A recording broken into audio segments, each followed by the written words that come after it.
En reprenant l'actualité à travers un décryptage philosophique et théologique, cela nous permet de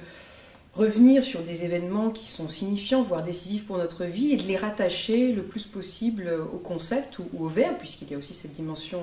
théologique. Alors, ce n'est pas un exercice évident, puisque ce sont des chroniques qui ont un format très court, 2 minutes 30, mais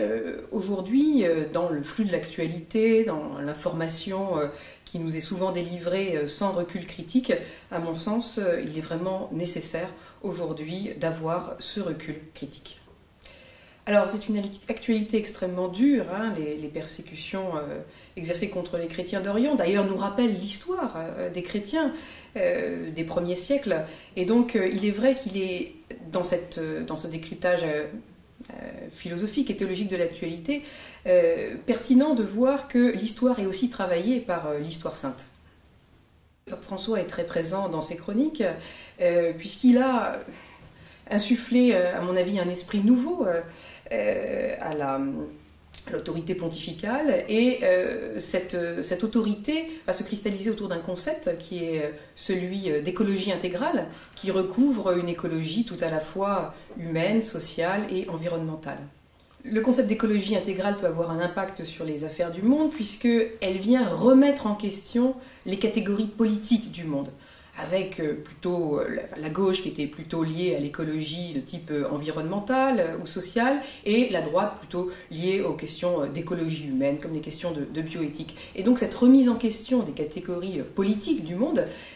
permet, à mon avis, aujourd'hui d'avoir un autre regard sur ce monde. Avoir une lecture chrétienne du drame des migrants aujourd'hui, c'est de comprendre que les chrétiens, de par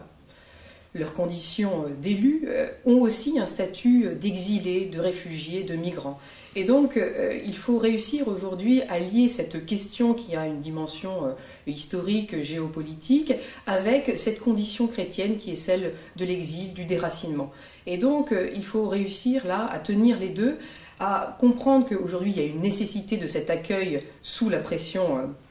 des drames, des guerres qui se produisent au Moyen-Orient, et la condition de chrétien qui renvoie aux racines même aussi de l'Europe, mais les racines de l'Europe ne constituent pas un privilège pour l'Europe, mais plutôt un devoir et un devoir d'accueil. J'aimerais que mon lecteur ou ma lectrice trouve 2 choses dans ce livre. Tout d'abord, une analyse un peu originale des événements qui constituent notre vie, et cette analyse, à la fois, elle peut être dure, mais aussi pleine d'espérance.